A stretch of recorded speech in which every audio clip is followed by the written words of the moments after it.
And now, weighing in out of the blue corner, John the Punk Thompson. 100% agree. And on the other mic, he weighs in from the red corner, Big John McCarthy.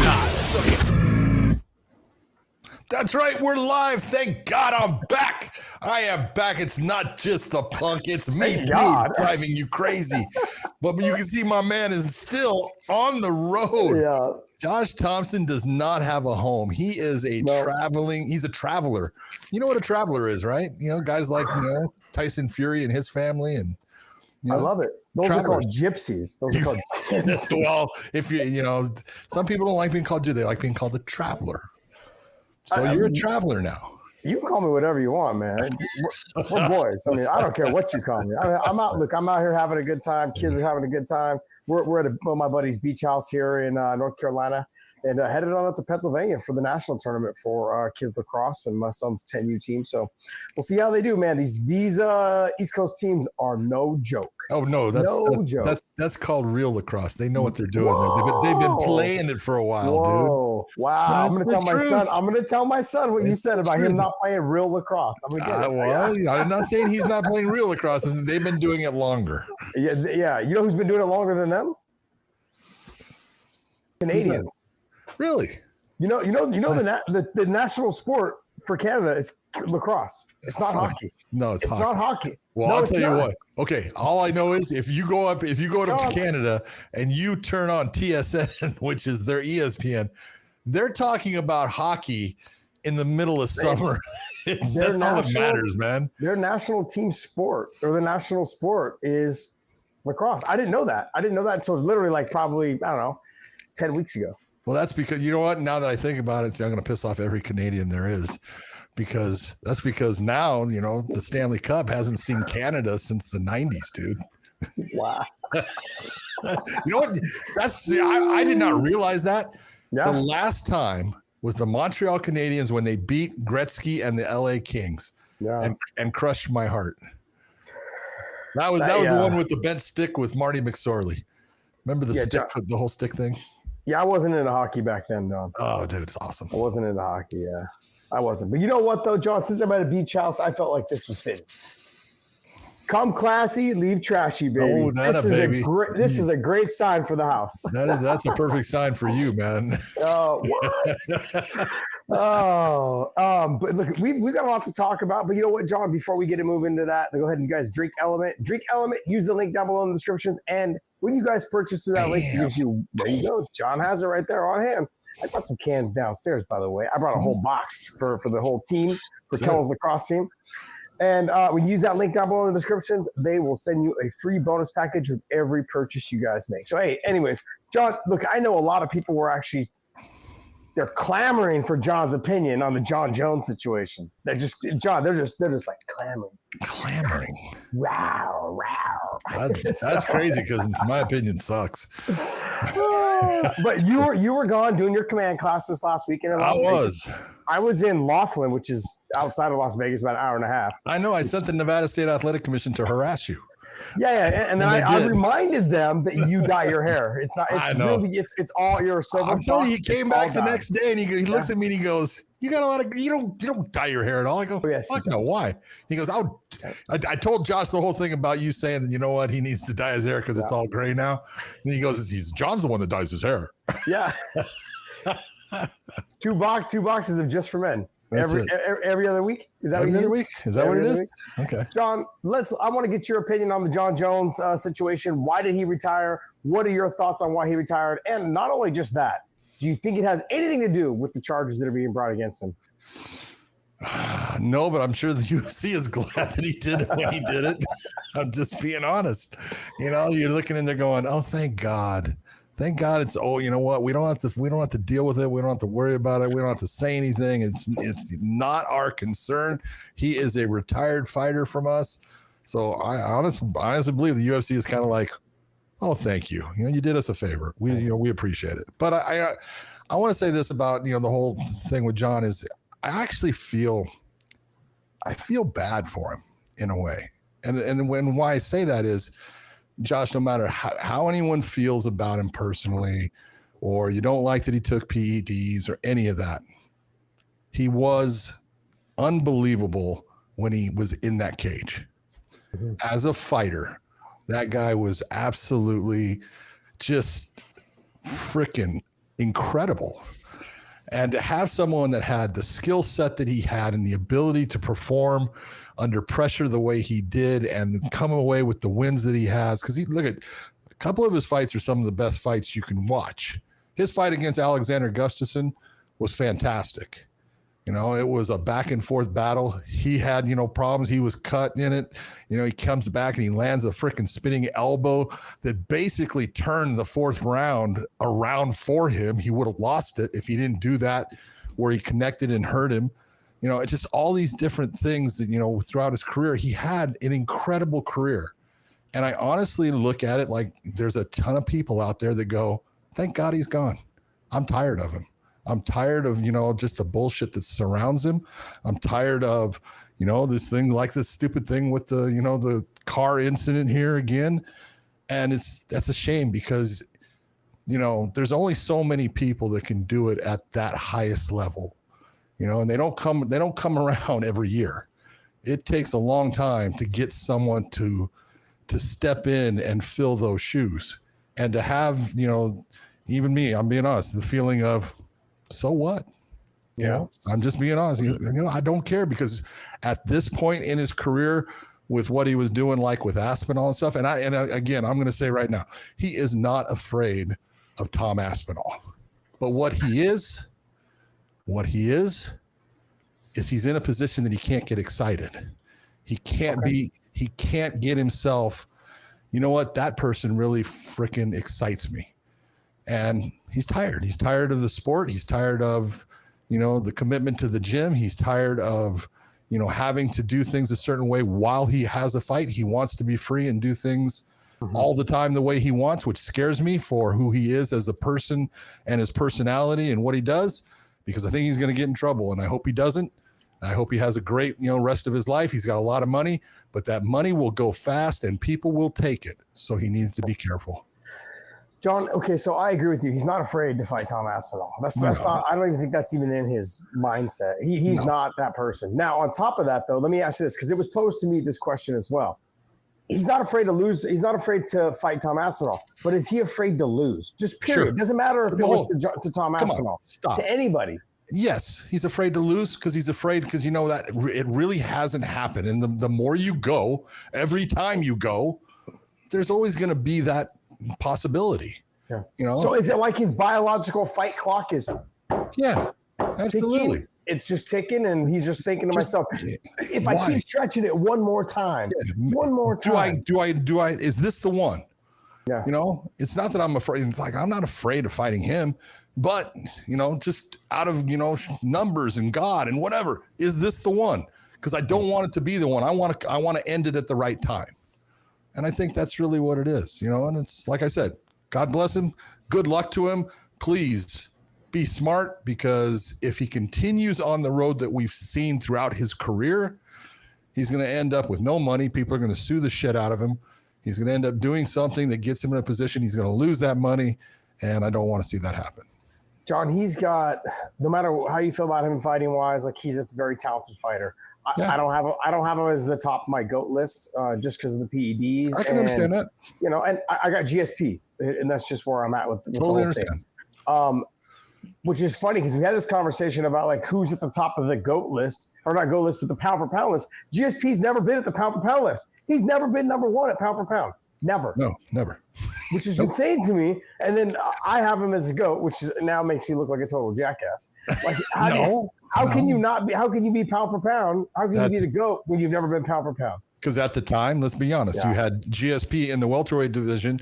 He was facing good competition, but you had John Jones, who was the light heavyweight champion for a lot of that run, and he was undefeated while GSP wasn't. So people. And then you also had Anderson. You had Anderson Silva. Anderson Silva there, and you had Demetrius, and so Yep. But then when I look at it, like those two guys have tested positive. So then I move those two guys out on the side, and now you can say it's between DJ and GSP, and I put GSP ahead of DJ. And there's no disrespect to DJ. I love him to death, but I look at the category of, or the caliber of fighters, I should say, the GSP fought. Okay, look, I want to move on from the John Jones, situation, but I want to talk to you about, do you think his retirement and his announcement of retirement had anything to do with what's going on with him legally? That I don't. I wish I knew. I don't. It seems odd, because of the whole thing of he was talking about being the person that held the heavyweight title the longest. He had talked a little bit about that because Cain Velasquez is the guy that has that right now. He was only, let's say, 50, 60 days away. I don't think that he deserved it. I'm going to say that right there based upon he defended the title one time. 860 days and you defended it one time. Come on. No, you got to defend the title.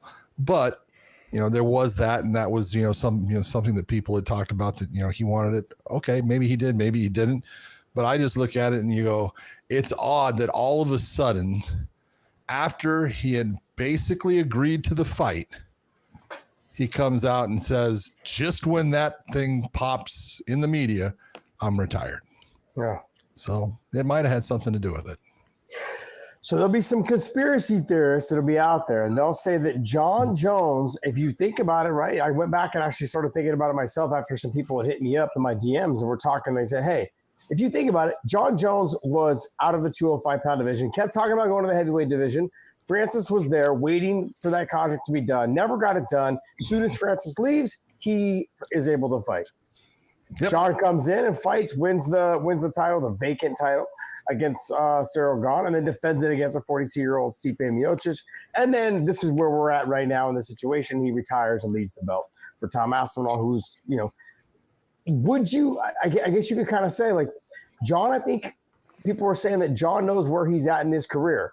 His lackluster performances against Dominic Reyes, against Santos, those two performances. And then he gets into the heavyweight division. He fights a guy who's just all kickboxing, no takedown defense, wins the title. Then he fights a 42-year-old. He was adamant about fighting the 42-year-old. A lot of conspiracy theorists be like, he's not afraid, but he's more concerned about his legacy right now.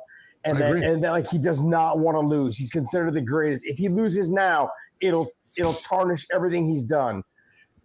I wouldn't say it'll tarnish everything he's done because guys like Muhammad Ali and other guys said they lost at the end. Josh, what's the key to success? Winning. Failure. Failure. So? Yeah, absolutely. Explain that to me because I'm a 5-year-old. Because if you're going to be someone that is successful, you have to attempt things and you have to do things and you have to make mistakes and you have to have failure for you to figure out, what? It's not the end of the world if I have the failure. It's what I do when I fail. How do I correct those wrongs that made me fail? Where do I go? And then off of that, I get success. Michael Jordan was the one that, came up with the whole thing. How many times that I have failed? And all that failure has led to my success. And it's true. But you have people, that they look at the fact of possibly losing as something that they just mentally can't accept. And, that might be where he's at with it. It's like, why have I gone this long? Mm-hmm. Why have I been out there and taken this many chances to now, after I've succeeded and proved everybody wrong in all these fights? Why am I going to put it on the line one more time? Why? Do I need it? Yeah. I mean, I've said this multiple times. No matter what John Jones did, if he fought Tom Aspinall and beat him, okay, there's always going to be one more guy. It's going to be like, well, he's got to fight this guy now, and to validate it. No. Like, and people will always find a reason for him. He's ducking this person. And if he did fight Tom and he lost, he was never that good. Or he just was ducking him. He didn't want to fight him. And then he finally was forced to.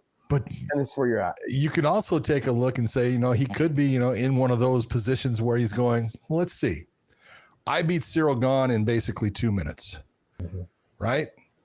When Tom doesn't, all I got to do is get on and say, 2 minutes is all it took me. Mm-hmm. And it's almost like I'm proving that I could have beaten Tom without having to fight Tom. Just saying. That's true. Yeah, very true. Very true. I guess here's the last thing before I wrap all this up on the John thing is he's got some inner demons. Oh.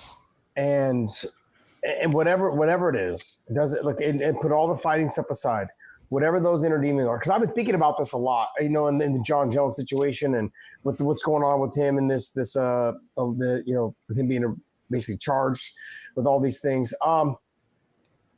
He's got to figure it out, John. Like, no matter how you feel, I'm not a fan. I'm not a fan, and just not only just for other reasons because he fought DC and things that were done and this and that. I'm not a fan because of the broken arm with the female. I'm not a fan because of a lot of reasons. Okay, but what I am a fan of is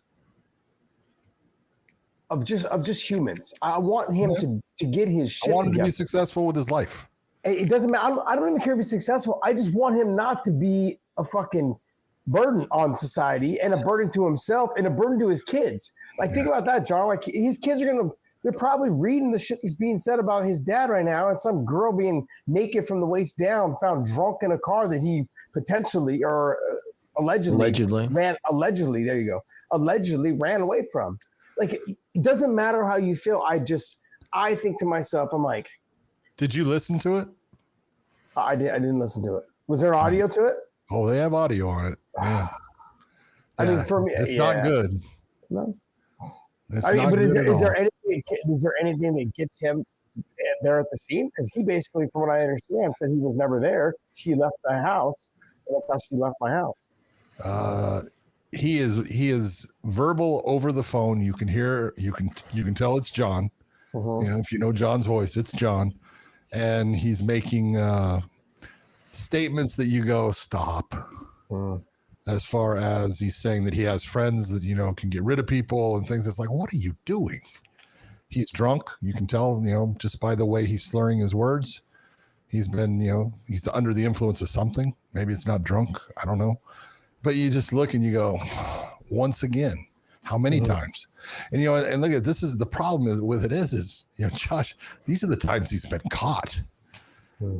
This isn't like this is, he just every time he does it, he gets caught. No, sorry.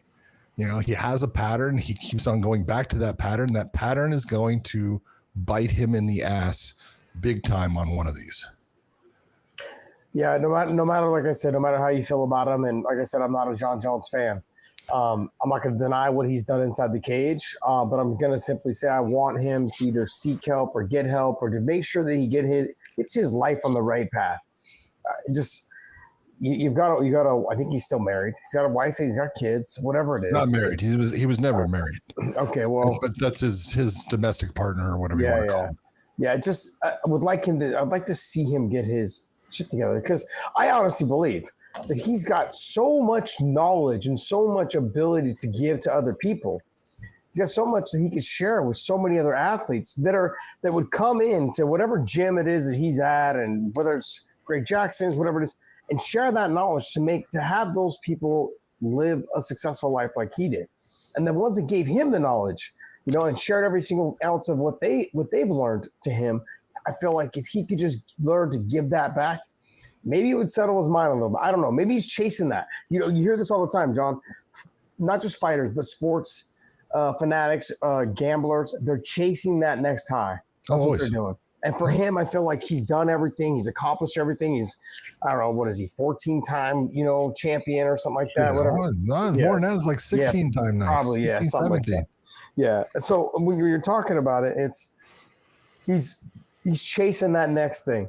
So whether it's with drugs, whether it's with girls, whatever, whether it's racing cars down the road while you're drunk, whatever it is, I hope he gets it fixed. I hope so. So do I. I really do. Yeah. Only time will tell. I saw we had a super chat. What is that super chat, and what was it reference to? I think it was a John Jones reference. Let me see. I'm just trying to load it right now. It was NKS432. I'm not going to say John Jones. I'm not going to say, and then in quotes, John Jones was scared of Aspinall and so he retired. BS. He made a calculation. My question is, do you think he returns? That's a good question. I have heard that whole thing as far as, it's hey, once Aspinall, if he doesn't beat Gon and he's in a position where he has a loss now, John can come back and say, hey, I want to fight for the title. just win it again, or something like that, because he beat Khan already once. I've heard it. Is it possible? Anything's possible in the sport. To take a look and say, would the UFC let him come back? Yeah, they would. Oh, for sure. So it's I not mean, one of those. They let BJ Penn come back. I mean, they've let other. Thomas Cerrone right now is on the testing list right now. He's doing his 6 month He has testing to after everything he put being off. But still, he's back. They're gonna. He's got a full head of hair now too. Yeah, good for him. Good for him. He got the Turkish touch-up. Is what That's we call it, man. That's it. Good for him. Here's the thing. I do think that he potentially comes back. And what I think, though, is mine is different than yours on what you're thinking. I'm thinking he comes back based on after he sees Tom Aspinall more of a sample size. More of a sample size. I think once he gets more of a sample size, he does the video footage. Also, too, I think he also stays in the gym. He stays busy.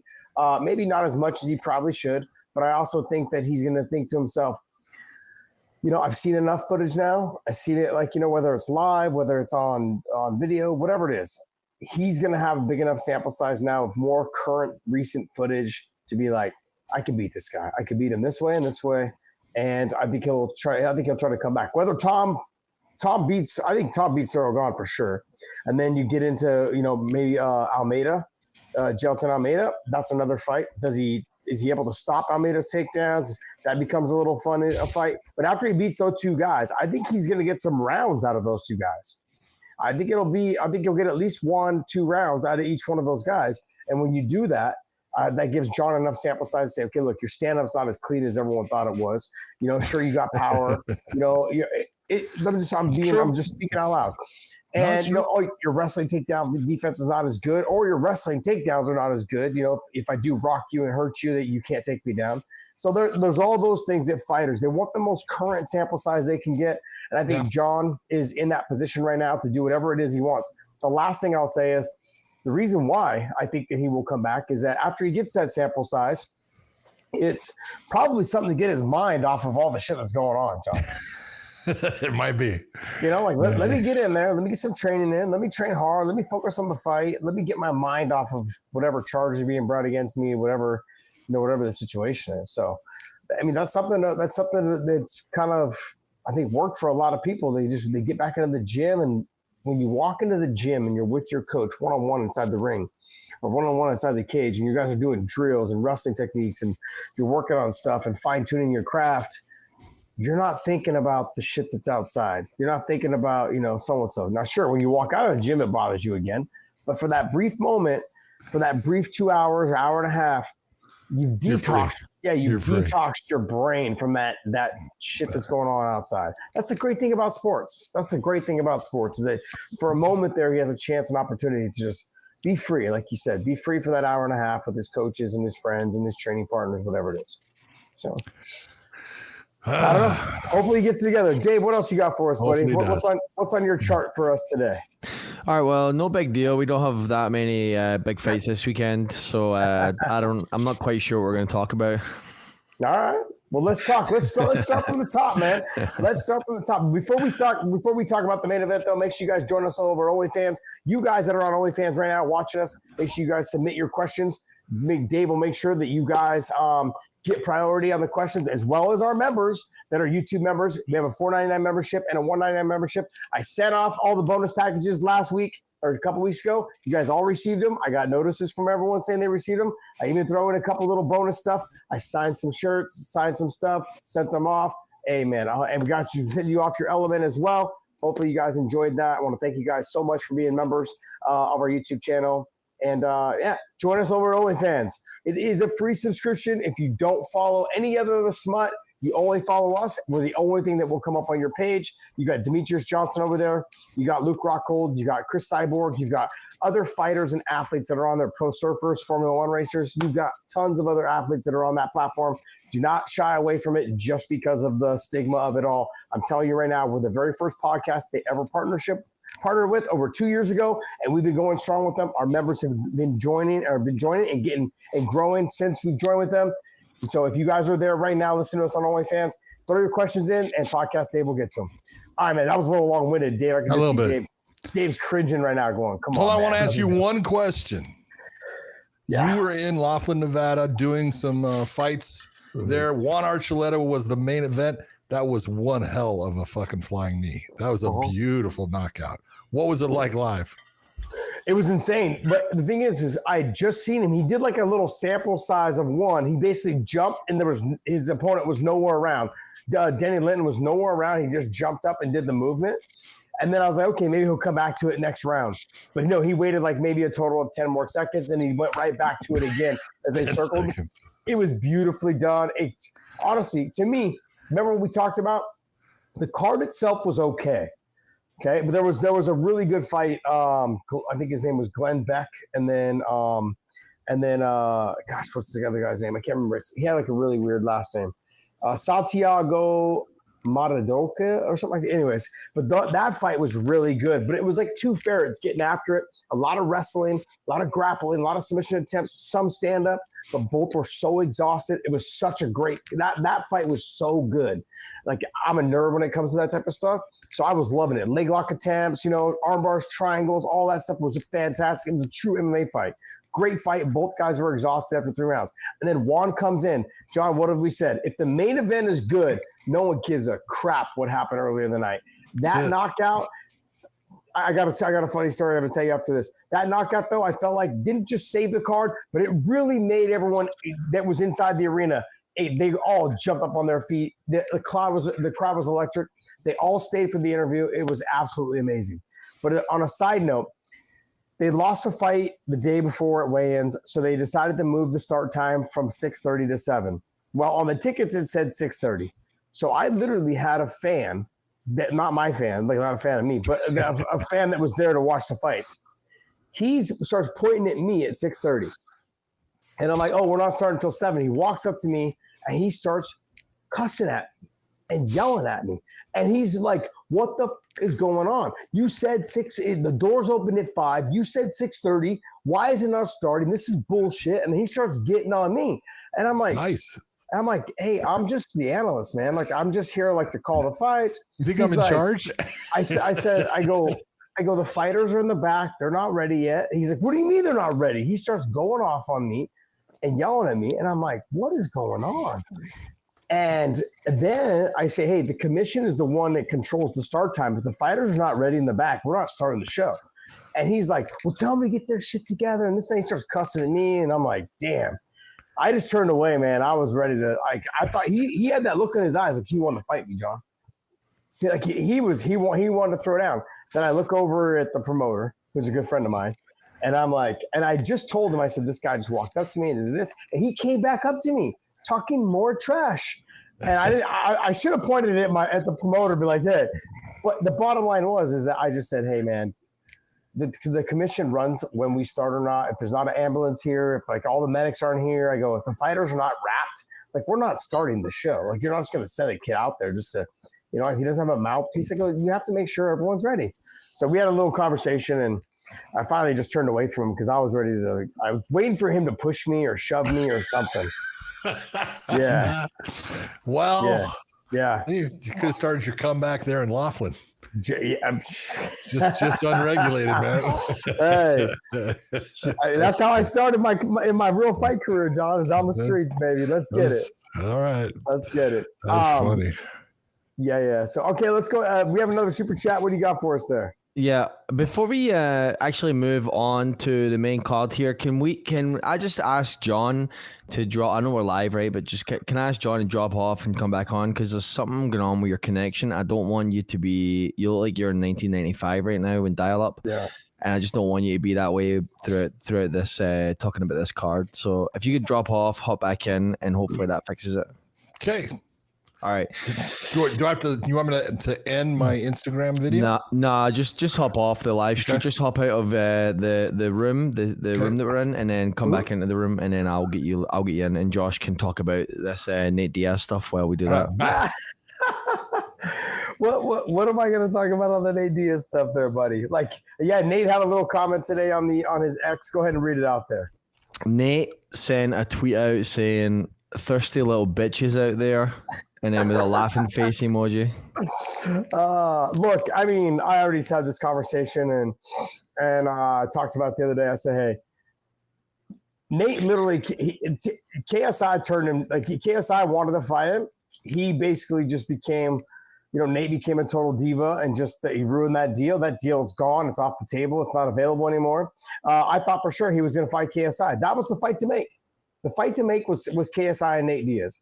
He blew that deal. That deal is off the table. And that being said, then I was like, all right, well, cool. The UFC does not want him back. Conor McGregor is not fighting anytime soon. We all know that. And so I basically threw my name out there and I said, hey, why don't we just get down? I know that San Jose will put it on. I know San Jose promotion. I know in San Jose we could sell that arena out. And I just know. But I also said, hey, John knows. I've talked about it on this promotion. I've talked about it on this show plenty of times. I'm down to do BKFC. So the BKFC is I'll do that as well. And I know that BKFC has offered him a lot of money to fight. And that's something that I'm interested in. Scott Coker hit me up, and was asking me like, hey, what do you think of this? What do you think of that? And I just said, bottom line is I think we can do good numbers. I think we do really good numbers in San Jose. And if we do good numbers in San Jose, then, I think we can do really well. We can do really well. You put a couple of big time locals there and have a good time with it, man. And whether it's boxing or whether it's BKFC, I'm down. Hey, I just look at it this way. I'll come back and ref you and Nate because I like Nate more than you. And, and you can do BKFC at one of Coker's MMA shows. Mm-hmm. Well, John, it's funny. I wanted to say something, man, but I wanted to tell you this is that, I reached out to some people at the UFC, and I think word got back to Dana because I always wanted the Cowboy Cerrone fight. I didn't get a retirement fight because John robbed me of it with the headbutt. So I never got a retirement fight. So I basically said like, hey, I want that Cowboy Cerrone fight. It sounds like, from what I understand, I'm getting feedback from guys, that work within the UFC, that I need to get a win over a Nate Diaz, or I need to get a win over another fighter that just left, and I may be able to get back into the UFC to fight Cowboy Cerrone. So hold on. So now you have to have a win to prolong your comeback, of which was never going to happen. Yeah, look. if when Dana says get a win over Nate Diaz and I'll let you back in, that lets you know that Nate Diaz is not going back to the UFC. Yeah, that's because first off, he's not going back to the UFC because he can't beat me. That's one thing. And so that we're just gonna have John. Let's be honest. Like I was touching him with the hands. The kick was just a bonus. Now we get rid of the kicks and it's easy work.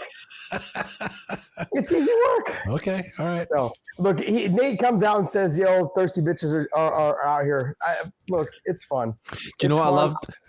You know what I loved about this? I loved this right here. It was somebody asked on X. Oh, Grok, yeah. They said, "Hey, Grok, what do you think Nate's referring to?" I guess like they weren't in the loop with what's going on, and Grok had a really good, accurate response. Nate Diaz posts, "Thirsty little bitches out here," likely refers to Josh Thompson's recent call out for a rematch, given the timing and the term thirsty fitting Thompson's eager challenge. It could also target potential UFC opponents like Conor McGregor or social media fans, but there is less evidence for these.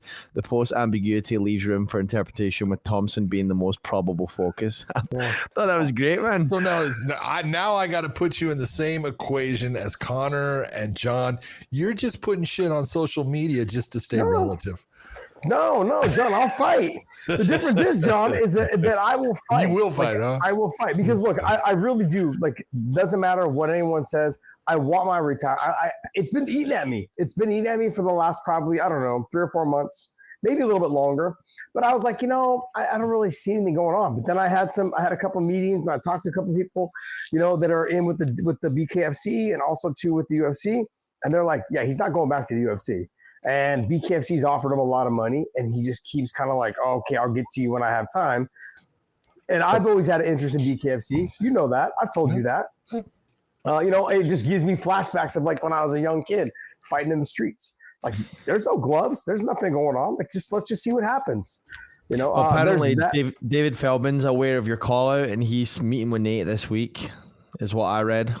Oh, did you? I didn't see that. Yeah, so I mean, like, well, if you want, here, let's just do this. I'll give you David Feldman's phone number.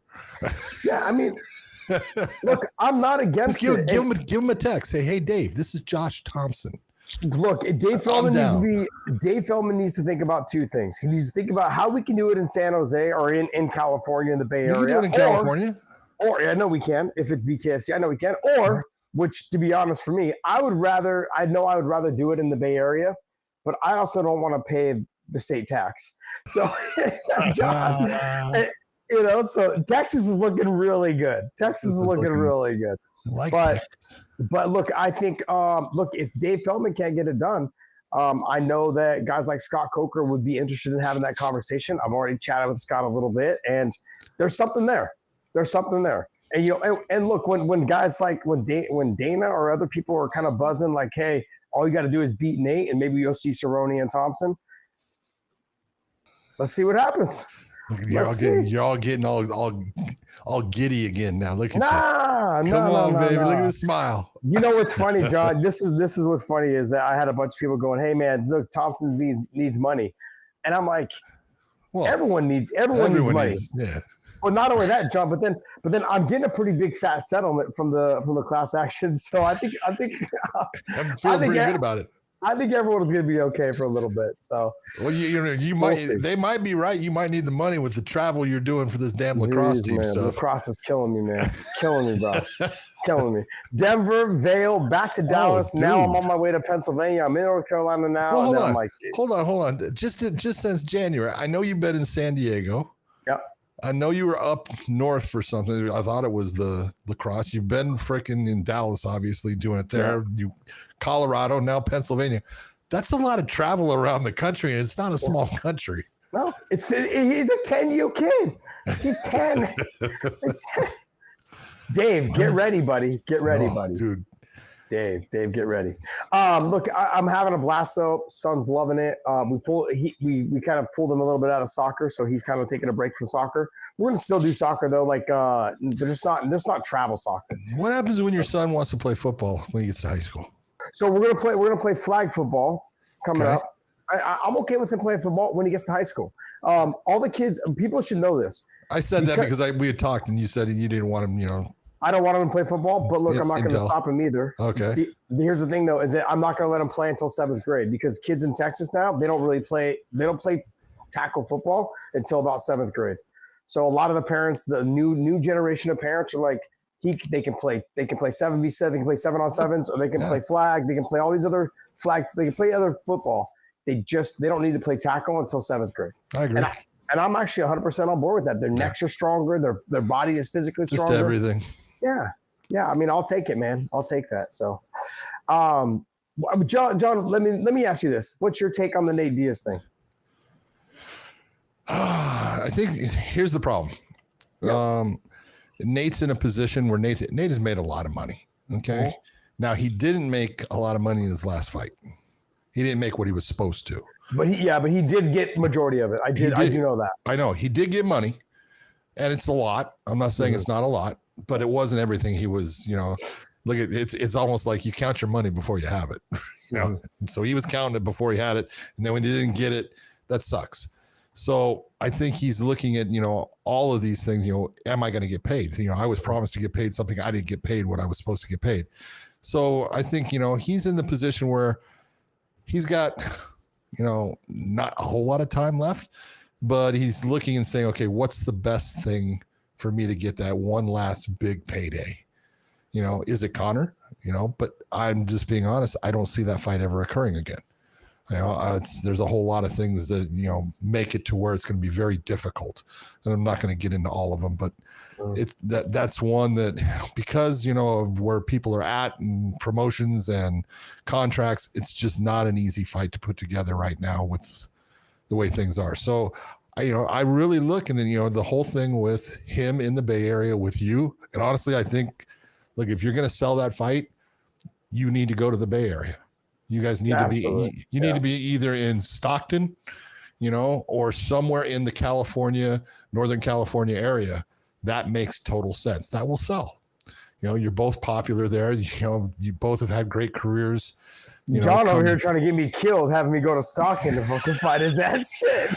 I will go to Stockton with you, dude. I will take care of you. But it is. You're looking at the fight makes sense for him, and the fact that I'm going to be honest. Look, you heard him in the MMA fight with your head kicks were killing him.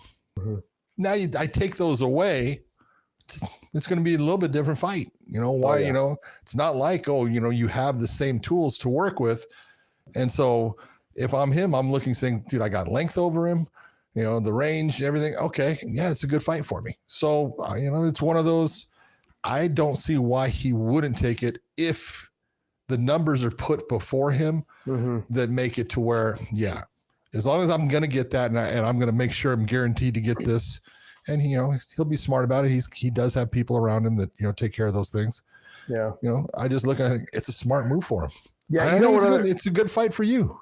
Yeah, I agree. I agree 100%. And not just that. Look, there's another fight out there too that I'm like, I wouldn't mind if it was the Anthony Pettis fight too, because that was supposed to be for the UFC title. Yeah, but it doesn't do as much. Doesn't do as much, and it'd be harder for me to sell that in the Bay Area as it would be the Nate Diaz. The Nate Diaz being from Stockton, me fighting Gilbert so many times, me already beating the scrap pack. I've got nothing but respect for the guys. And I'm being honest, I think the Nate fight sells better than if you were going to fight Gil again. I don't think Gil would sell as much.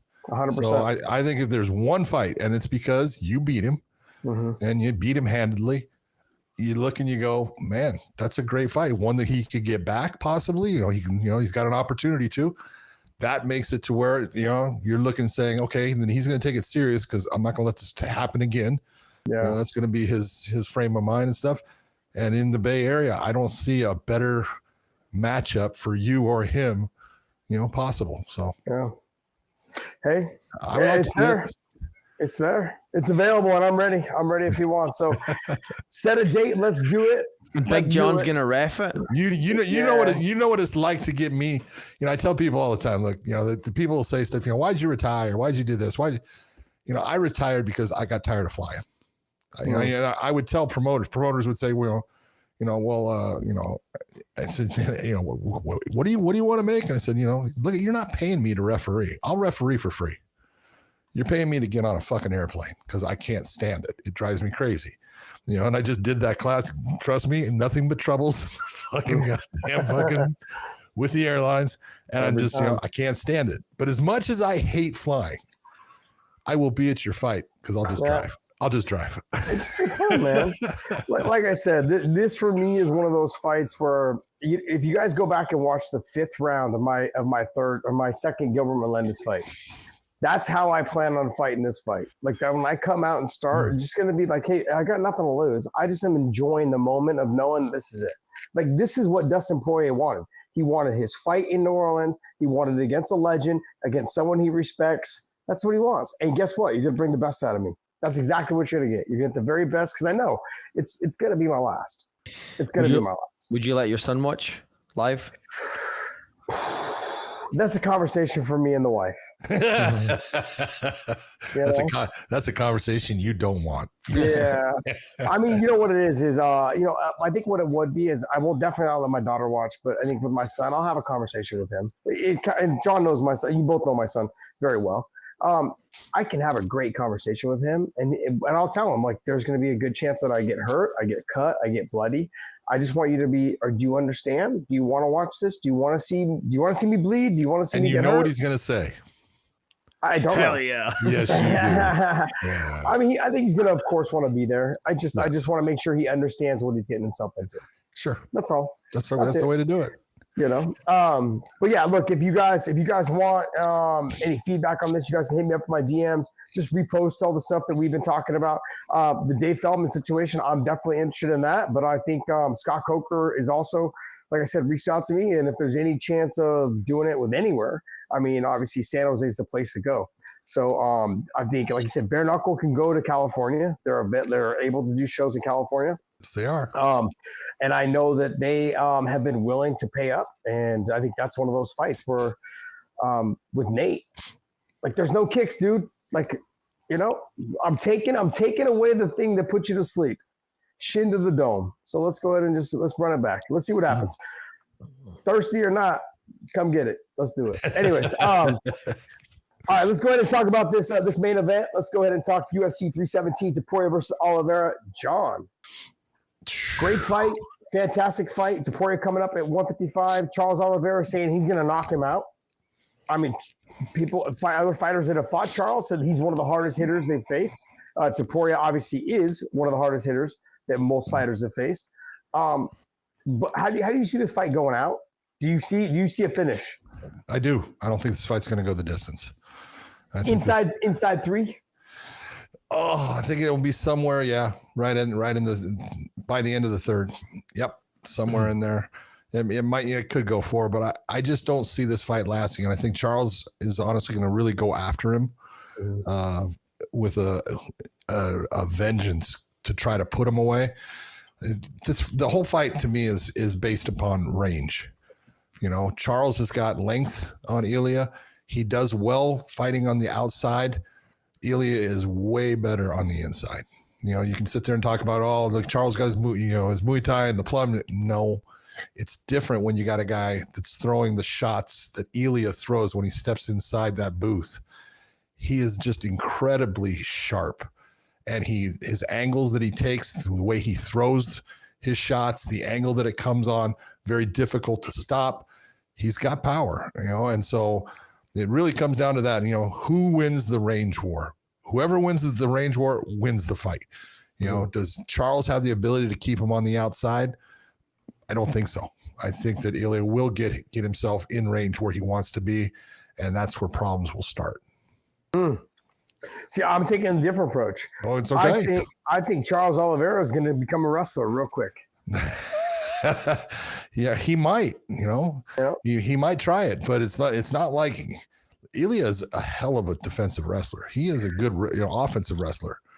So it's not, this is not one of those ones that, I look and go, well, look at Charles. Does Charles have good offensive wrestling? He does. He's taking down guys like Chandler. Look at he's good there, but he's not, the guy that you look at as, hey, he just fucking can take down anybody he wants, and Topuria is that good defensively. Now he's been taken down, so it's not like Charles can't do it. I just don't think it's going to be something that's easy. And so look, if you're taking a look at guys that have wrestled for a long period of time or guys that have had success in wrestling taller, longer, lankier guys, okay, Charles Oliveira is going to be the taller, longer, lankier guy. He's going to have what he's going to do is try to get in on a single leg, and he's going to try to treetop him. So he's going to try to elevate that single leg all the way up to his shoulder. Because Topuria is not going to be flexible enough, and that'll make the takedown come easier, which is what we saw against Michael Chandler. Michael Chandler just was not able to stop Charles Oliveira's takedowns because he was able to get in on the single, press him to the fence, lift and treetop him. The height difference is so different that he's going to be able to sweep him off of his seat pretty easily, I think. And I think inside the boxing and the kickboxing range, that's where Ilya is going to have to live. If he can't stop the takedowns, it's going to be a very rough night for him. No, it would be. But I'm going to say this. Remember what I was talking about as far as I look at Charles has got to be at range in the stand-up to be successful. And the only way that he's going to be at that range is for him to be moving in circles laterally because Ilya comes forward. Mm-hmm. And he how many times have you seen him going backwards in a fight? Not a lot.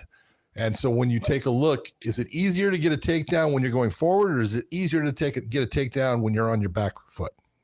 Yeah, but Charles doesn't move laterally, John. He just kind of stands right in front of you, lifts that lead leg very high, and then he goes ahead and he tries to counter you that way. He'll circle a little bit here and there. This really, I don't think this fight gets outside of 2 rounds. I think it's going to be done in the first 2 rounds. Either Charles is going to get knocked out, or Ilya Topuria is going to get rocked and hurt, and Charles is going to finish him with some sort of submission. That's the way that I think it's going to end up panning out. And if it gets into that second and third round, I think you're going to see Charles wrestle a little bit more. And I want to see, we haven't seen Ilya Topuria have to deal with someone that is willing to go ahead and grapple and wrestle and grapple and wrestle and be so comfortable on the ground as if it's Charles Oliveira. He's the best submission guy in the game. I mean, like, don't get me wrong. He's been submitted. He's been all these things. But he's got the most submissions in the UFC. Yeah. History. So, I mean. But it's not like Topuria has not been against good grapplers. Not at Charles' level. Give me somebody. Look at Ryan Hall is a hell of a grappler. Okay. I'm not saying he's a great MMA fighter. There you go. That's the difference. He's a great grappler, though. Yeah. Okay. That's the difference, though. Yeah. Bryce Mitchell is a good grappler. Good wrestler, too. I'm not saying he's on Charles's level, but he's good. Yeah. And so I look and, these things show that Topuria can handle himself on the ground. There's no doubt. So I really think it's going to be, you could be right that, Charles is going straight after takedowns, but I do think it's going to end up being about range, and the inside game of Topuria is going to give Charles some problems. So when you talk about Ryan Hall, you talk about Bryce Mitchell, neither one of those guys have stand-up that will make Ilia Topuria fear him. That's one. Two is, I don't think that Charles Oliveira is going to come out and just wrestle right away. I think he's going to do what he normally does. He's going to fill him out a little bit. He just got to make sure you don't get clipped in the process. That's the problem. True. Look, I've got nothing but respect for Topuria. I'm leaning towards Topuria on this fight, but I'm not gonna discredit. Doesn't sound like it. No, I'm leaning towards Topuria because Charles does have a tendency to leave his chin up a little bit higher. He is very hittable. He is like a modern day Eddie Alvarez. He gets rocked and then comes back and beats you. Very much. The difference between him and Eddie is that he has got the submissions and the grappling once he rocks you to not just have to finish you with striking, but also to jump on your neck and submit you in any way he wants, whether it's triangle, whether it's guillotines, whether it's getting to your back and rear naked chokes. He can finish you from anywhere. Plus, he's got power in his hands. He's a nasty, dirty, good fighter, great fighter, and he's a huge fan favorite. And I think when he comes out, I think the crowd's going to erupt for him. I agree with you. I think that's true. Yeah, I think that he's got more fans than Ilia Topuria. So when this fight all happens, I think you're going to see people going, damn, Charles Oliveira's got the crowd on his side. That does, no matter what you want to say, that makes a difference. It's going to be a hard night.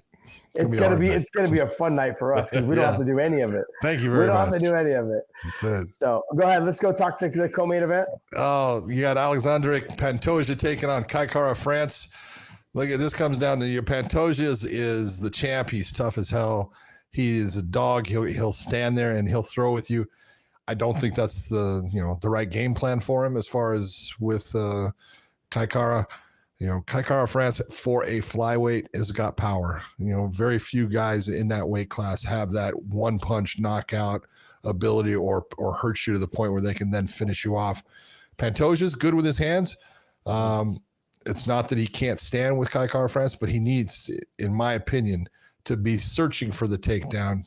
He has a huge advantage on the ground, and don't play the other man's game. Don't try to knock out someone that's a guy that has the kickboxing skills and the power that France has. Take him to the ground, put him in your world, and just wear him out.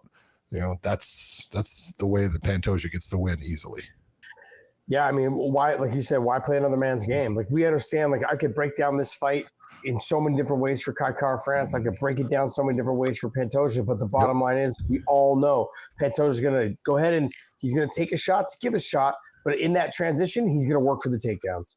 So he's going to be walking him down, making him fight uncomfortable. Pantoja's a dog. He's someone that's going to walk you down, make you throw, give you feints, throw hard, aggressive shots to try to get you on your back foot so he can try to get in deep enough on the takedowns and lift, scoop, pull your legs out, whatever it is, get to the top position and chase a submission. On the ground, it's night and day. Pantoja's just a way better grappler. It's not even close. Yep. So I'm going to say Pantoja wins this fight. I'm going to say he wins it probably by round 2. Possibly maybe round 3, but I'm going to say round 2. I think he gets the early submission. I think Kai Kara France, he's going to be so worried about the takedown, John, and we've seen it multiple times with world-class guys. When you know someone is good at wrestling and all you have is the ability to stop a takedown, your speed and your power, you get real hesitant on the feet. You don't throw like you should. And I think Pantoja's going to, outside of getting clipped, I don't see how Pantoja loses this fight. Yeah, I think it's a good matchup, and it is it's a proverbial striker versus grappler. Even though Pantoja can strike, he's comfortable there, but he should be the grappler while France is the striker in this matchup. Next fight, I love this. That this switched because of Paulo Costa and a couple of falling off of the card, but I think this was down in the prelims before, but Brandon Royval taking on Joshua Van, and Joshua Van just fought, man. I love this kid. Brandon Royval has proven that he is absolutely has the better resume as far as guys that he's faced, so far. But Joshua Van is coming on. He's looked great in his last couple of fights. He's they call him fearless. He looks that way when he's in the cage. He's only 23 years old, Josh. You know, and that's the thing. You look and you go, man, this kid is fighting at a high level at that age now. He's 7-1 in the UFC. He's just got it going on. You know, he just, you know, I give Bruno Silva, which was his last fight, nothing but credit because he took some huge shots in that and lasted into the third round. But, you know, he got just basically decimated overall by the volume of what Joshua Van was throwing. And when he throws hard, and he's got good wins against some good fighters, you know, but he's going to have his absolute, no doubt, hardest fight against Royval because Royval is good. Royval has fought, you know, like I said, he's fought the best of the best, and he is, you know, he's damn good everywhere. Yeah, you know what kind of concerns me a little bit about this fight is Joshua Van just fought. Yeah. And he had great success. Yes, great success. Yeah. Okay. But when I say that, John, you know how hard it is to have an all-time high and then dial yourself back and then jump right back into a camp and a fight. That's the only thing that concerns me. If I was to match these two guys up right now and they both had a 6-week camp, I would take Joshua Van slightly, not by a lot. I would take it slightly. But because Joshua Van just won and just fought 2 weeks ago, I'm going to go with Royval. Only based on the fact it's so difficult to get your energy level back up, to get your body to reach. It's not only that, it's the weight cut, everything that, you know, your body has to recover from those things. And it takes a while. And when you take a look at, you know, where that damn, you know, the amount of time that he had in that, you know, that was in here in June. So he's fighting in the beginning of June, and now he's going to fight at the end. We're talking 3 weeks. Yep. It's just incredibly hard. And so he's going to end up now, you know, doing another weight cut. And how does he recover from that weight cut? What is the toll that it takes based upon that happening only 3 weeks ago? It's exactly the way I look at it. I look and say, I think Brandon Royval has got a clear road to victory in this based upon Joshua Van not having all the energy and everything that he would have if he had more time. Yeah, I mean, let me break it down. Like, I know you know, John, but let me break it down for you guys, kid, that are listening. He got probably back home, whatever it was, after his fight. He took probably 3 or 4 days to fully heal his body. Like, okay, like my knees hurt, my shins hurt, kicking the feet, you know, his sore feet hands. Are probably sore hands. I mean, it's mainly like you probably have sore forearms if you got kicked at all in the forearms. Your shins and your feet are probably a little damaged, like your ankles hurt a little bit from kicking. And then any type of clinching, your back and your shoulders are a little sore. You give yourself a full 3, maybe 4 days. Well, now you're fighting 2 weeks later. Then you get back into camp, your nutrition, all that stuff. What did you eat after the fight? Did you have any drinks? Did you celebrate that night? No, and this is a new study that just came out. If you drink alcohol, it takes 5 days before your body can burn any fat. Your body cannot burn any fat after you have a drink of alcohol. No wonder what the problem is. I know that's my problem too. Yep. Getting them I was thinking my problem. Getting them big old biddies. Now, anyways, it's just. It just, did he go out drinking that night with his friends to celebrate? Maybe he doesn't drink. I don't know. I'm just speculating. But what I'm trying to say is there's a lot of emotional up and there's a lot of emotional down of like, okay, now I got to get back focused. Now I've got to be back into where this 100%. Is your body ready to do that? Yeah. And then, and let's remember, we say 3 weeks. He took 3 or 4 days off after his fight. He had a week and a half. And then that last week, you don't want to train the week of the fight, because you need your body to rest. You'd be better off resting and not training at all than trying to overdo it that last week. So people have to remember that. This is a lot for his body to do in 3 week period. So when you had guys like Kevin Holland doing what he did during COVID, shit. And Chimaev and stuff, right? Like that stuff's remarkable to me because they are so, because to do that and have success is remarkable. It's insane to me, John. I applaud them because those guys are animals. When I talk about guys being, you know, the P word, you know, these in this new generation of fighters, I'm not talking about Kevin Holland. I'm not talking about Chimaev. Okay, like those guys. I'm not talking about Joshua Van. I'm talking about these guys that are afraid to take fights. These guys are true. These can be flashbacks of like the 96, the Randy Tours, the Chuck Liddells. Yeah, the old days. So, but good on them. Next fight. Beneil Dariush taking on Hanato Money Moicano. I love this fight. I actually think this is a great fight. Yeah. I mean, they're so similar in so many ways. and also different in things, as far as their records are super close as far as wins and losses.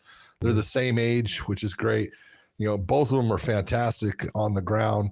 Moicano's got a much cleaner technical style, but Beneil he's awkward and he hits from weird angles. And so he makes life difficult on you in the stand-up.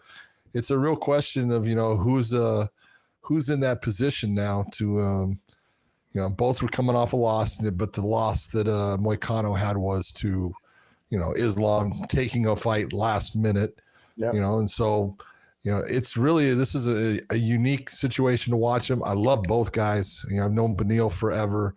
Moicano is he is absolutely gold, in the media days and on the mic after the fight and everything. I just love him. So can't wait for this one. I think this is fun.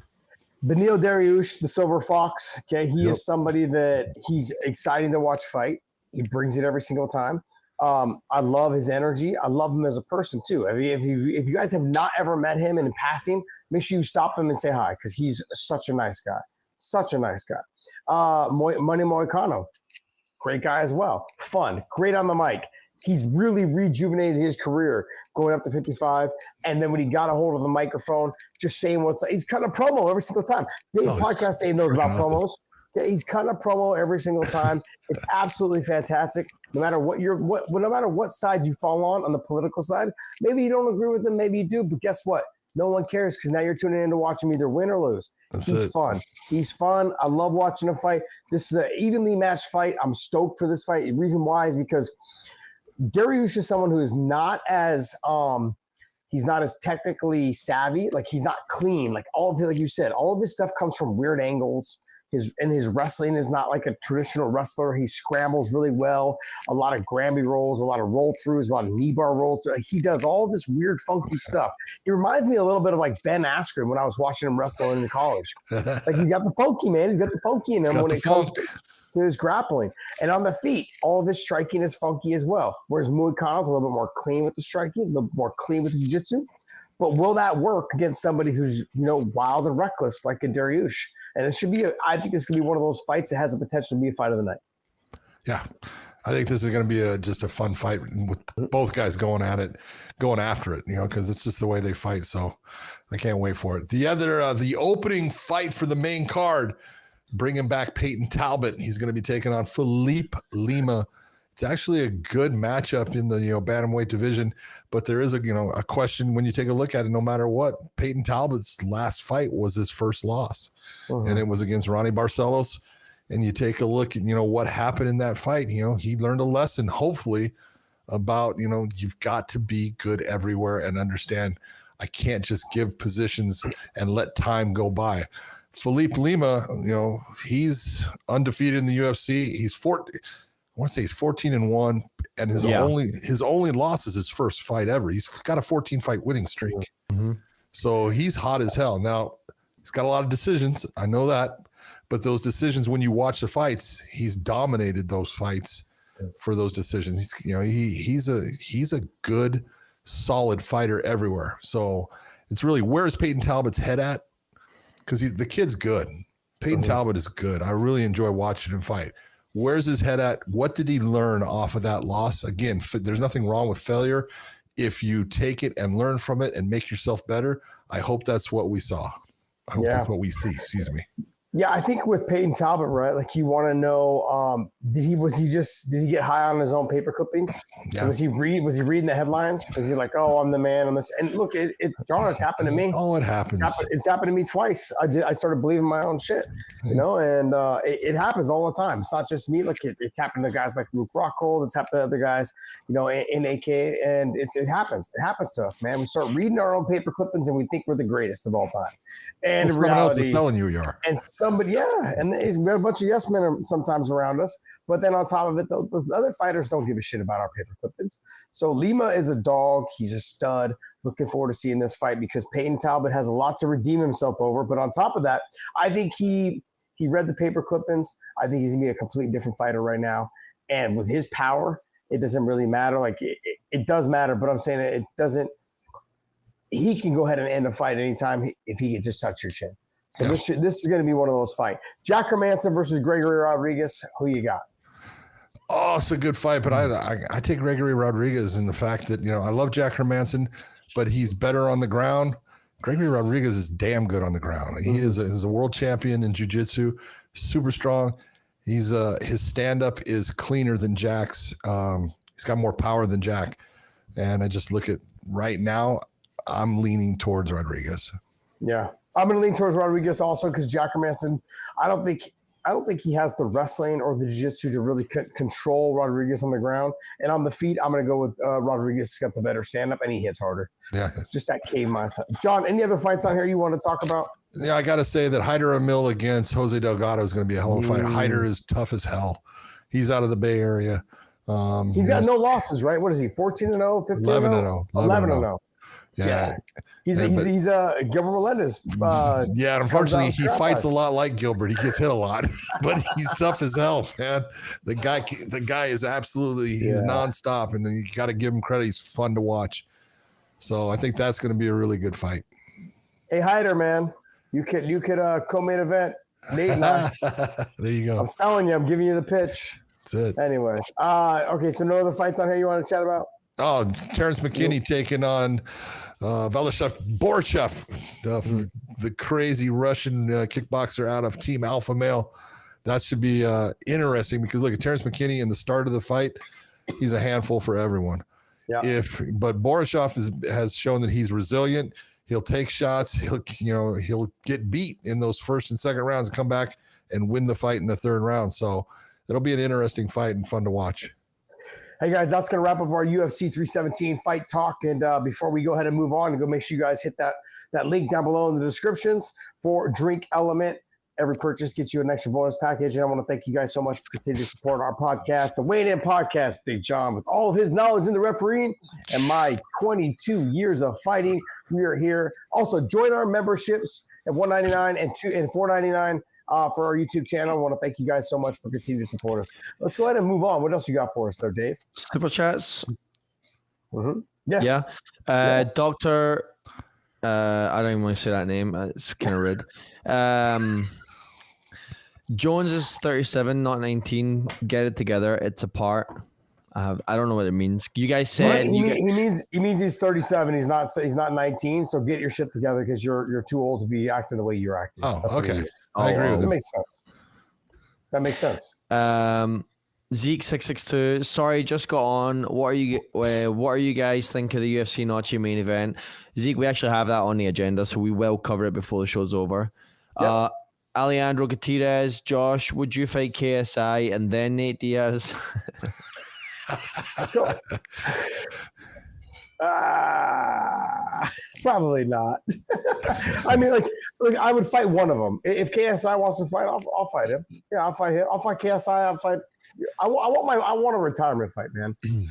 Big John robbed me of my retirement fight. I want a retirement fight. Shots fired, John. Shots fired, John. There it is. You are prime for fighting Jake Paul, if we're honest. Yeah, that's true. Yeah. I mean, I should be pitching Jake Paul. I mean, Jake Paul's got the win over Nate. I got the win over Nate. Let's go ahead and just bypass Nate altogether. Let's go right to Jake Paul. Problem is, Jake Paul's 215 pounds. I mean, yeah. I'm 180 soaking wet. So Alejandro continues. What about Josh versus Nate and Alcatraz? Let's fucking go. In the yard. Let's call my boy. Let's call my boy Dana. Call my boy Donald Trump and say, hey man, Alcatraz is open for business. Let's do it. He continues. Real question for UFC 317: is Arman going to make weight? Yeah, it is a question. I do think he will. I think he realizes, that incident, which didn't really occur, but it cost him, and it cost him dearly, and he's not going to let that happen again. Hopefully he learned from it. John, did you see his comment? Did you see his comment? I was like, do you realize, right? The reason why that fight didn't happen is because of you. Yeah. And that was the craziest part when he had posted that. He goes, hey, you better pray nothing happens to Charles Oliveira because I'm the worst possible matchup for you in the division. Yeah, I already beat There's him. a reason you're fighting the guy I already beat and not me for that belt. The reason is because you didn't make weight, dude. That's why. I can't say he's wrong.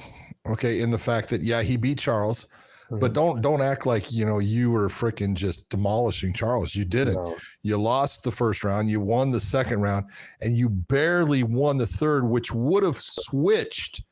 If you recall, Charles gets him in a darce at the end and just sits on top of him, and because it wasn't put on real, well, as far as they could see that there was space and he wasn't trying to finish it, basically, that's why the judges gave it to Armin. If he had fucking put Armin in a position where Armin was really in trouble, it would have gone the other way. Yeah. No, I agree. I mean, and I definitely agree. Look, Charles, I think that it is a bad matchup for Ilya to fight Sarukian, more so than it is to fight Charles. But like you said, I'm not going to say that Sarukian just ran through Charles Oliveira, because that's not the case. No, didn't happen. Not at all. Didn't happen. So does have the W though. He continues, Josh, I need your dog walk pick on Saturday night fights. My dog walk fight and Saturday night fights. What do you mean by that? Who do I think is going to dog walk the other? Let's go back to that. Let's go back to that UFC card. Can you pull that up for me, Dave? Oh, yeah. Let's see. Who do I think is going to dog walk who? Go ahead and open it up. Who's that second one? Oh, I think Pantoja is going to dog walk Carcar France. That's one, and then I'm going to give you two. And I don't want to be disrespectful, but I don't want to be disrespectful. But I think that I think Moicano is going to beat Beneil. Yeah, I just think one's going up and the other one's kind of just plateau and kind of slightly on the down right now. And I love the Silver Fox because he's such a great guy, and love him. But I think that he has big expectations. Like, I still have a lot left in the tank, whereas Beneil, I think, is kind of not wrapping up the career, just kind of sees the end. Which is crazy because I think they're the same age, aren't they? Yeah, they're both 36. Yeah, it's just the mindset, I think. Truly is. When you talk to one's like, I'm going to be the champion, love America. The other one is like, my wife, my kids, different mindsets, completely different mindsets. Yeah. They're both in the same month as well. It's quite funny. Yeah. Alejandro asks, what do you envision for the MSG card? Aspinall gone, Harrison Nunez. Which other matches do you foresee? I mean, I would imagine it's probably going to be those two fights. John, you can't make bigger fights. And every time you go there, because remember a long time ago, Dana said it costs $500,000 to turn the fucking lights on. That's right. I need to make sure I make my money back. And so if I want to make my money back, I got to have the best pay-per-view I can take there. Yeah. Look, it's New York City and Madison Square Garden is ridiculously expensive. The unions and everything, it costs a ton to put the show on there. And so they put on great cards there. They put on great fights. I think you will see, the Kayla Harrison versus Amanda Nunes. Come on, that's awesome. Okay. And then you got to take a look and say Aspinall against Gone, if that's the one they're going to do for the heavyweights, okay, it's great. But, really the question is, who do you put against Tom Aspinall? Is Cyril Gane the best person to put against him? Is Jelton Almeida the best person to put against him? There's not a whole lot. And this is Josh has always said, talking about the heavyweights, he's right in the fact that it's a shallow pool as far as talent. There's just not that many great heavyweight fighters. That's why it would be really nice if the UFC still had guys like Francis Ngannou. Mm-hmm. It would make it more interesting. John, he's already beat Pavlovich. He's already beat the other top 3 or 4 on the way to the title. Well, so I think he fights Cyril Gane first because that's a huge deal. The only thing that concerns me about them fighting in Madison Square Garden is that they're both European guys. Yeah. So why would you waste that fight at MSG? At least it's close enough that Europeans can fly over, right, and watch. Yeah. But you would want to do that fight over there, to be honest. Yeah, you would want to do that fight either in Paris or in London. Yeah, you want to do it in a big arena over there in the UK or somewhere over there in Europe. Now, do you jump Jelton Almeida and you have him go up? I mean, he's in number 5 or number 6 right now. He would be the only next logical question or person after Cyril Gane, because he's already beat Pavlovich. He's already beat the other guy that's in between there. I can't remember who it is off the top of my head. Volkov. He's already beat Volkov. Yep. So those are the other 2 guys in between them. So he's already beat those guys. He's going to wipe this division out. I think he will. And there's nowhere for him to go. There's nowhere else for him to go. So he'll end up defending his title, I think, 4, maybe 5, 6 times until another heavyweight comes in and you have something there. You know, but we'll find out. We'll see. What else you got there, Dave? All right, last one before we move on to PFL here. Alex Johnson at work sweating enough for 6 strippers in the Sahara during a Slipknot concert in the summer. Love the show, fellas. Keep doing what you do. I like it. I like his sense of humor, baby. Alex Johnson, I don't know if you joined early or not, but guess what, baby? Come classy, fucking leave trashy, baby. I love it. I love it. So that's funny. Good man. All right, let's go ahead and talk about the PFL. You've got Joshua Silva versus Fabian Edwards. John, how do you see this fight breaking down? Both of them, to me, looked good in their last fight. Both of them did look good. Look, let's be honest. The real question is, can Josh Silva utilize his wrestling advantage? And he does have a wrestling advantage as far as he's the better wrestler. He's got more credentials. But Fabian Edwards has learned how to be a very good defensive wrestler, defensive fighter. He does slow down his offensive attacks when he has someone that he knows is trying to take him down. You know, Fabian is, the brother of Leon. He's very similar in the way he attacks the fight. He's got fast hands. He's got power. He's got, beautiful jump knees. He does things very athletically.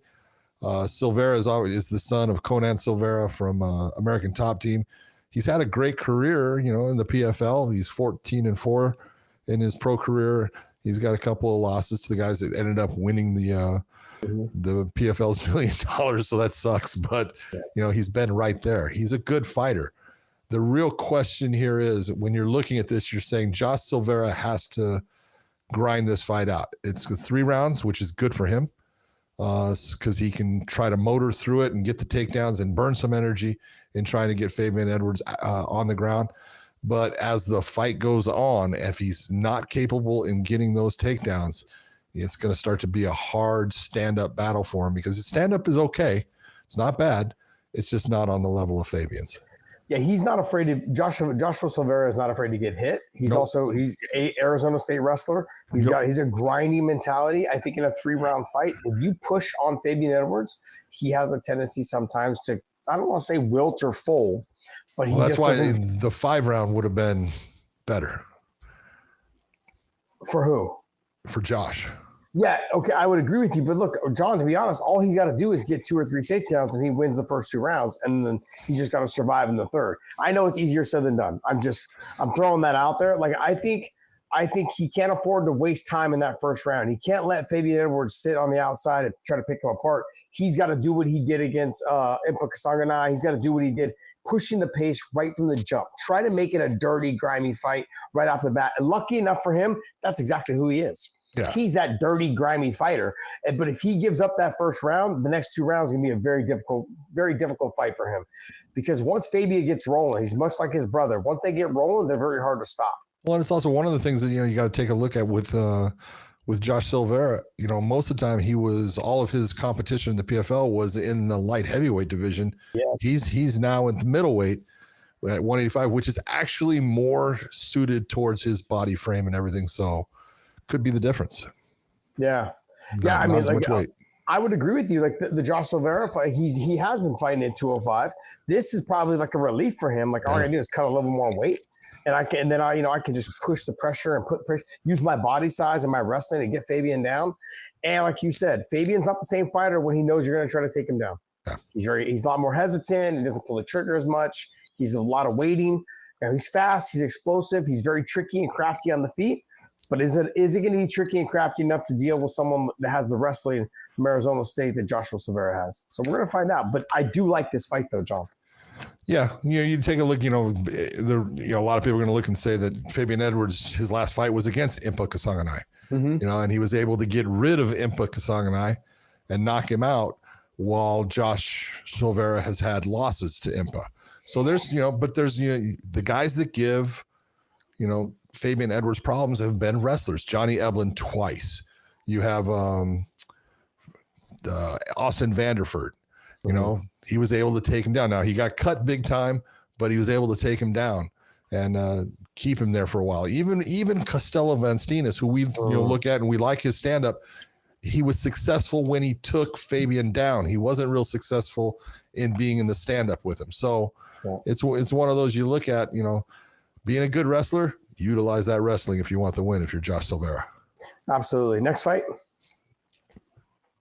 Show it to me, Dave. Coming right here. Oh, yeah, we got Phil Davis taking on Sullivan Colley. I'll tell you what, you talk about a difference in Size? A difference in resume. We're talking about Phil Davis has fought everybody. Yeah. Phil Davis has been out there fighting for a long time, in the UFC, in Bellator, and now in the PFL. And look, it's not like he had a losing record. He had a 9 wins, 3 losses in the UFC. But if you take a look at the people that man has fought, guys like Lyoto Machida, Anthony Johnson, Glover Teixeira, and then getting into, he's fought Ryan Bader how many times? Romero, what's his name? Oh, Romero. yeah, Yoel Romero, Lynn Vassell, who's huge, Vadim Nemkov. He's fought everybody, okay? Where if you take a look at Sullivan Colley, who I like, he's a good young fighter, a wrestler out of Arizona State, but he hasn't fought anyone. The best person he's fought is, probably Luke, the English Luke trainer, who got the win against him. And he fought Polizzi to get to this position, but Alex Polizzi doesn't fit in the same category as a Phil Davis. This is going to be a very difficult fight for Sullivan Colley. Yeah, but John, the only thing that makes me feel like it will be a difficult fight. I'm not going to say it's not going to be. Is that Sullivan Colley definitely doesn't have the experience, but what you don't know until you know, right? That's one. True. Two is he's also way younger. Is he? I was going to say, is he significantly younger or just like 29 to 40? Younger? 29 to 40. Yeah. That's the one thing that kind of I hang my hat on, like, because Phil Davis at 40 years old, he's built like a Greek god. I was gonna say he's still a freaking athlete. I'm sorry. Still an athlete. It's not like I've ever seen Phil Davis heavy. No, out of shape. It's got a waist like this. He's got a waist like my freaking thigh. Are you kidding? Yeah. Some people have big thighs. I used to. Not anymore. Yeah. But look, I agree with you. Phil Davis is going to be able to wrestle him if he wants, and Phil Davis has got the better submission. I've trained with Phil on the ground. I've wrestled with Phil. Phil's obviously an All-American and all these things, national champ. Like he knows what he's doing on the ground. So yeah, I think Phil Davis is going to have the better credentials and the better skill set, I think. But at 40 years old, you never know. One day it just may not work. May not work. You never know when that day comes. John's been dealing with that situation for years now. It doesn't work one day. All right. Next thing. Sergio Pettis versus Rafael Stotts, the teammates. It's a hell of it is. It's funny because it's a hell of a matchup, but these guys used to be teammates at Rufus Sport, in Milwaukee. And it's like you take a look and you go, wow, for a long time, they never wanted to fight. Well, now Rafael Stotts is training more in Houston where he lives and stuff. Sergio's still up, where he's at, but this is a great fight. Rafael Stotts has got the wrestling to give Sergio some problems, but Sergio's stand-up is clean. He's got good defensive wrestling. He moves well. In the stand-up, I give it to Pettis. On the ground, I give it to Stotts. And so it's a good matchup. I agree with you. I think Pettis is the cleaner, slicker fighter. Rafael's got good stand-up, but he leaves himself open after he throws. So he throws and leaves his arms out there, and he gets ready to be countered. Pettis knows that. Pettis knows his game plan, knows how he wants to try to fight him. And he knows kind of what Rafael does in terms of wrestling as well. So this is going to be a fun fight, but Rafael's got to make sure that he's changed just enough to keep Pettis on his toes. But it's all going to come down to the wrestling, John. Yeah, it's going to come down to the wrestling. And can Rafael Stotts, he's a good wrestler. He's not a great jiu-jitsu guy. I would say. Oh, no, he's damn good. He's damn good with his jiu-jitsu. No, I would say Pettis is not that far off, though, John. I'm not. Pettis can usually handle himself on the ground. He's very good defensively. He's not a real offensive threat on the ground comparatively. Where, when I first watched Rafael Stotts, it was in grappling tournaments, and I was watching him against guys that I knew were good, and he was handling them pretty well. So I think there is a difference, and but there's the difference in the stand-up. I think there's a huge difference in the stand-up between Sergio and Rafael as far as how clean they are, and I truly believe the only way for Rafael Stotts to win this fight is to utilize that grappling, put him on his butt, and search for the submission or use ground and pound. I agree. And then you've got the Dalton Rasta versus Aaron Jeffrey. This is a rematch. Yep. But it's one that Dalton Rasta wanted, and he got it. Aaron Jeffrey's from Canada. He's a stud as far as beautiful anti-wrestling, great defensive wrestling. He's tough as hell. He comes in, he bangs. Dalton Rasta is Hercules. He's just put together like a fucking brick shit house, and he wants to get that one loss back, and he's 10-1 on his record. Aaron Jeffries is the guy that put that one there, so we're going to see if Dalton Rasta can do it. Dalton looked fantastic in his last fight. Aaron looked okay. Mm-hmm.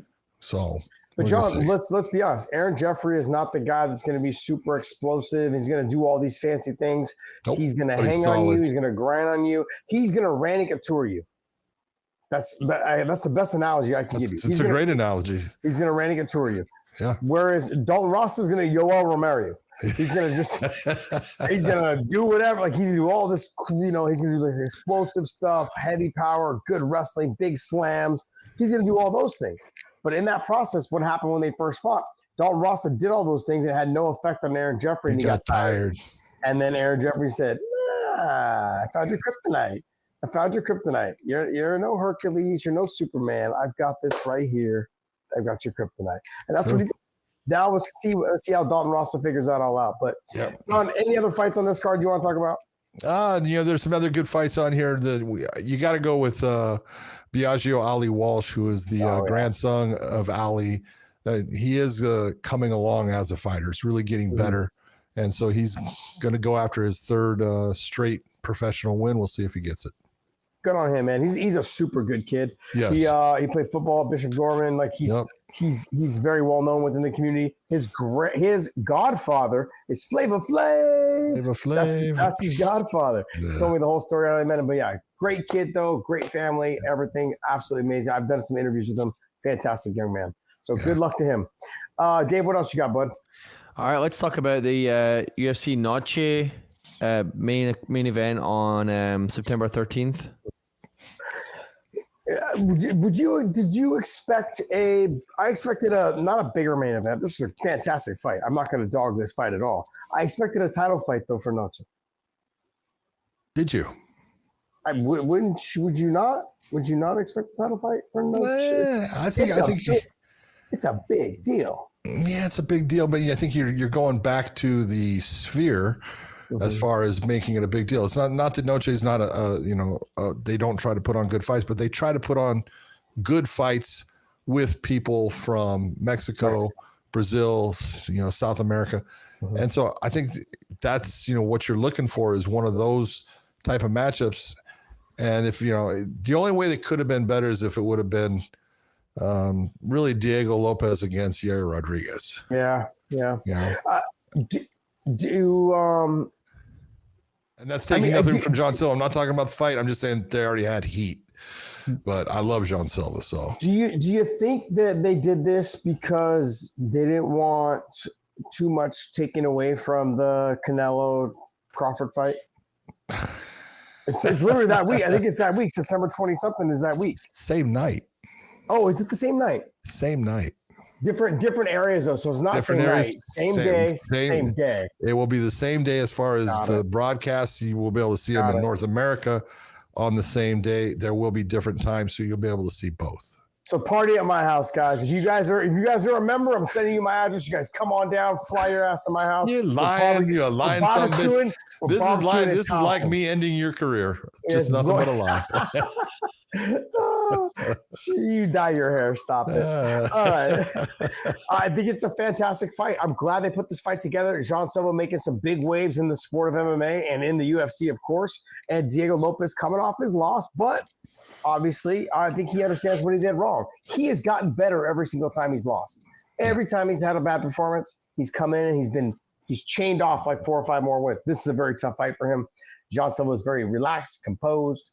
But Diego Lopes is going to be a very tough fight for anybody because of the way he fights. So good fight. I'm excited for that fight. Main event, I mean, I don't know. I just wanted to see a title, but I'll take it. I'm all over it. It's 5 rounds. Yeah. Don't care. That's true. It does make it better because it is 5 rounds. Yep. It does. Dave, what else, bud? All right, this one here, we got another fight announcement. Imavov versus Borralho. Wow. That's the number one contender right there. I mean, Well, I love what Imavov did, though. He realized he wasn't getting the title shot because of Chimaev, and he said, hey, where are you at now, buddy? Come talk to me now.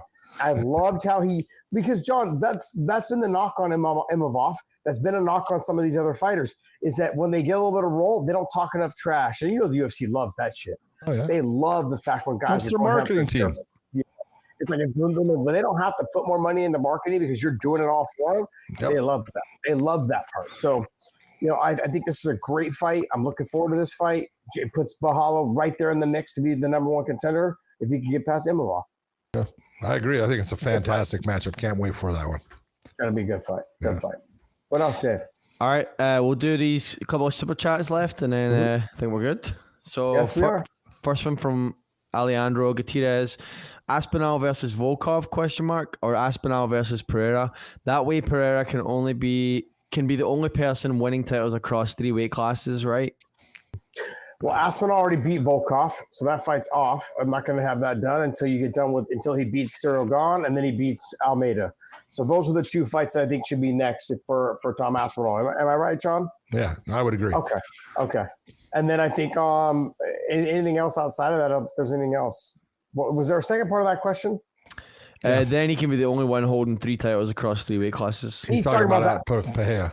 Yeah, John, to be honest, if he beats both those guys and Alex ends up winning the title against Ankalaev because they're scheduled to fight next, I'm down to see that fight. I am. I'm down. I mean, look, what are we holding back? I mean, Pahea's what, 38? He'll be 39 by the time they actually fight.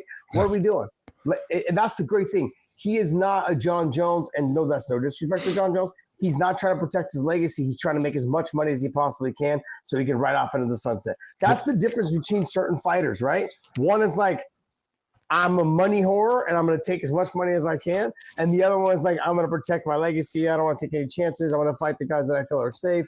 And I understand, like, one. Okay, but let me ask you this. Legacy wise, you got a guy in John Jones who's what, 28-1. Mm-hmm. So he's got 29 professional fights there. You've got Pahea, who is now in, MMA, looking at 13-2 or something like that. Mm-hmm. If he beat Tom Aspinall, if he beat him, I'm sorry, 12-3 for Pahea. Mm-hmm. If he beats him though and becomes a 3-division champion, is his legacy better than fucking John Jones's? Yes. There you go. Because he's the only one to do it. No, it's not just that, John. Think about this. By fight 9, he'd already had 2 titles in 2 different weight classes. John Jones took him, 20-something fights to get 2 titles. Like, he won 2 titles in 10, 11 fights? Yeah. In the UFC. I mean, let's be honest. And now I've always said those were the weakest weight classes, at least at the times he was winning them. But regardless, he did it. He did it. And if he used to win the heavyweight title, get the fuck out of here. There's nothing I could say to anybody that would justify me saying he's not the GOAT. He's not the one that has the best legacy. The best legacy. He's I'm not saying he's the greatest of all time. I'm not going to say that, but he's got the greatest legacy of anybody in the sport. Yeah. Okay. If we're gonna separate it like that, I'm on your bandwagon. I believe that. Yeah. Right. It'd be hard for me to say greatest of all time, but it's hard for me not to say it because you got 3 different titles and 3 different weight classes. That's hard too. It's tough.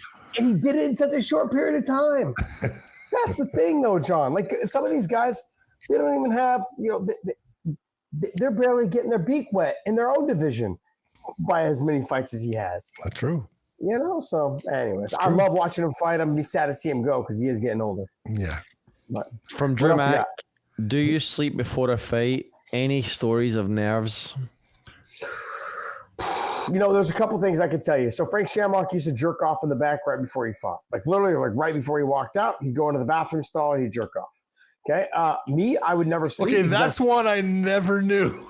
Oh, you did not know that? I did not know that. Oh, if he didn't have sex with his wife. Thank God I got out of his room before he decided to go in the. If he didn't have sex with his wife in the bathroom stall, then he jerked off. Okay. It was one of the 2. I knew about that. Yeah, no, he'd wank one. He'd pull the helmet off. Yeah. And then, but there's that. For me, I don't sleep. I feel like it makes me lazy. I feel like uncomfortable. But what I do is I lay around all day. So I do an early morning like stretch and shake out and this and that. And then as I get to the venue, I show up to the venue when the very first prelim starts. And what I do is I walk around, shake hands, kiss babies, and then I jump rope, get a good little stretch. And then I put my headphones on and I slowly work out the whole time. Jumping rope, shadow boxing, movement, stretching, back to shadow boxing, movement, stretching. And then when it comes to the main card, that very first fight or second fight, depending on where I'm at in the card, on the main card, is that I get a good hard sweat in for a good 25 minutes. Hard. And then I let my body rest, drink a lot of water. And then right before I walk out, I do another like pretty good roll for about 3 or 4 minutes, and then I'm done. That's my whole story, and I'm sticking to it. What else? All right. Alejandro Gutierrez, maybe London card, Justin versus Paddy, Gary versus Brady. I'm trying to like enunciate further question marks. Yeah. I mean, yeah, I would say. I mean, and then who knows? Maybe Tom Aspinall and Cyril Gahn actually go there, and then you got Brady, and because Brady's from Philadelphia, so maybe you put Brady there in against Gary in Madison Square Garden. Yeah. You need to have a main event, though. That can't be the main event without a title. Not at Madison Square Garden. But you could have Kayla and Amanda. It's a tough one. It is. Tough one. It is. But they can always fall back on that. Yeah, they can. What else? Normally, every time they go to New York, they've got at least 2 title fights. Yeah, that's smart. In case one falls off, you always have the backup. That's it. What else? All right, last one from Zeke here. This is what I mean. PFL wets the bed again. Why not make Sergio Stotts the co-main? There are bigger names. No, let's put the 40-year-old in there. That was born the same. The 40-year-old in there was born the same year Dirt and John were born. First off, Phil is definitely not as old as me, so he's not as old as Dirt because I am. But you take a look, and it's a matter of positioning as far as the tournament. You know, they're all about the tournament and everything. And so when you're looking at the PFL, I don't believe that the Pettis and Stotts fight is one of the tournament fights. It's just a matched fight. And so you have the tournament fight with Davis against Colley. Both of them have already had that one fight and won. So they're now in the semifinals of this. That's why you have Phil Davis against Colley up there as the co-main event instead of Pettis. But if you're going to ask me what's the better fight, Pettis versus Rafael Stotts is the better fight. Yeah, this is, you guys have to remember, they're featuring their tournament style. That's what they're doing right now. These guys are fighting for a lot of money. There's a lot more at stake.